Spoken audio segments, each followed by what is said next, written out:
नमस्कार बच्चों, स्वागत है आप सभी का आपके अपने YouTube चैनल हिंदी गुरु में। बच्चों, आज हम पढ़ेंगे कवि परिचय गोस्वामी तुलसीदास जी का, जिन्होंने रामचरितमानस लिखी है।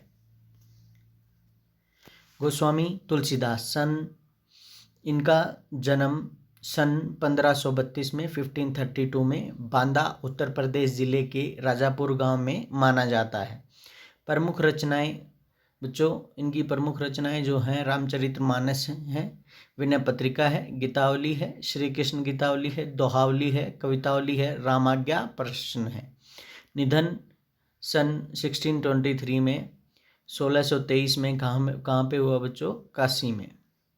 हृदय सिंधु मति सीप समाना, स्वाति शारद कहिए सुजाना, जो बरसे बरबारी विचारू, होहि कबित मुकुतामणि चारु, कीर्ति भनीति भूति भल सोई, सुरसरी सम सब कहम हितोई। बच्चों, ये पंक्तियां हैं इनकी किसी रचना की। भक्ति काल की सगुण काव्य धारा में राम भक्ति शाखा के सर्वोपरि कवि गोस्वामी तुलसीदास में भक्ति से कविता बनाने की प्रक्रिया की सहज परिणति है, योग्यता है, परंतु उनकी भक्ति इस हद तक लोकोन्मुख है कि वे लोक मंगल की साधना की कवि के रूप में प्रतिष्ठित हैं। लोकोन्मुख लोगों के कल्याण की तरफ, इन दी हेल्प ऑफ पीपल्स। लोक मंगल, साधना, डूइंग वर्शिप, प्रतिष्ठित, सुशोभित।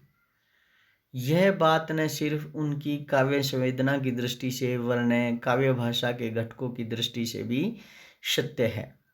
इसका सबसे प्रकट प्रमाण तो यही है कि शास्त्रीय भाषा संस्कृत में सृजन क्षमता होने के बावजूद उन्होंने लोक भाषा, अवधी व ब्रज भाषा को साहित्य रचना के माध्यम के रूप में चुना और बुना। बच्चों, उन्हें अच्छा ज्ञान था संस्कृत का, लेकिन फिर भी उन्होंने अपनी जो रचनाएं हैं वो लोक भाषा, लोगों की जो भाषा है, अवधी और ब्रज भाषा में की।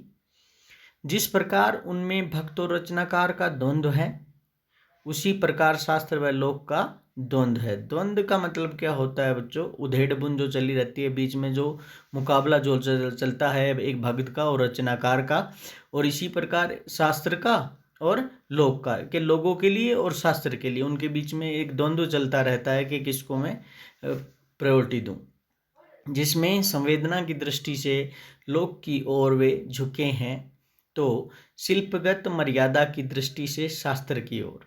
शास्त्रीयता को लोकग्राह्य तथा लोकग्रहित को शास्त्रीय बनाने की उभयमुखी प्रक्रिया उनके यहाँ चलती है।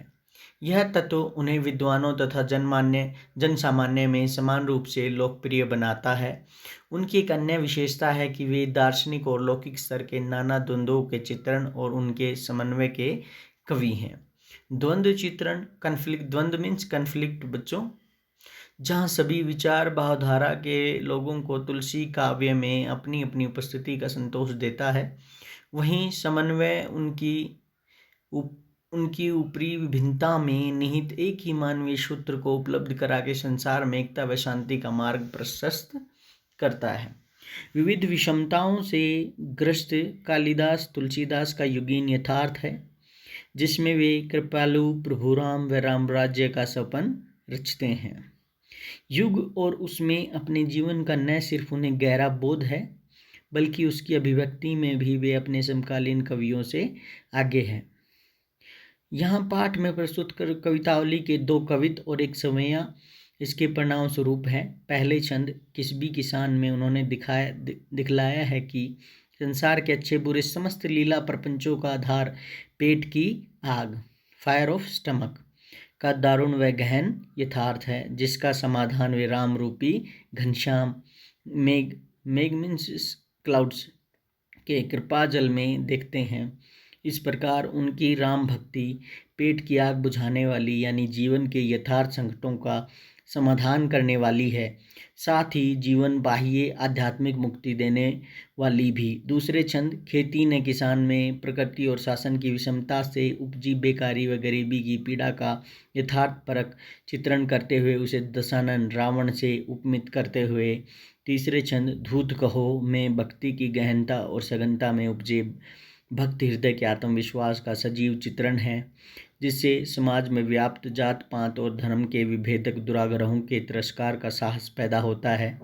इस प्रकार भक्ति की रचनात्मक भूमिका का संकेत यहाँ है, जो आज के भेदभाव मूलक सामाजिक राजनीतिक माहौल में अधिक प्रासंगिक है।